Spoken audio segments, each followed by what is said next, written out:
साल से हम नेहरू जी का दिन एक सेरेमोनियल दिन के तहत ही नहीं बल्कि पूरे एक हफ्ते का प्रोग्राम रखा करेंगे।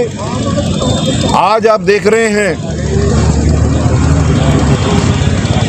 कि स्कूलों में, यूनिवर्सिटीज़ में, कॉलेजेस में किस तरह एकेडमिक्स को चेंज किया जा रहा है, किस तरह उन सारे लीडर्स को जिन्होंने हिंदुस्तान की आज़ादी में सबसे बड़ा योगदान दिया, उनकी हिस्ट्री किस तरीके से सिस्टमैटिक तरीके से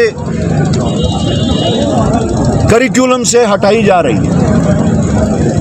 हमारी कोशिश होगी कि अगर एक साइड से सरकार ऐसे नेताओं की, ऐसे लीडर्स की जिन्होंने हिंदुस्तान की सालमियत के लिए कुर्बानियां दी हैं, हिंदुस्तान को बनाने के लिए अपना योगदान दिया है, ऐसे लीडर्स की हिस्ट्री, उनका कंट्रीब्यूशन, उनकी कुर्बानी हम स्कूलों के बच्चों तक भी पहुंचाने की भरपूर कोशिश करेंगे ताकि अगली जनरेशन जो ये डिविसिव पॉलिटिक्स की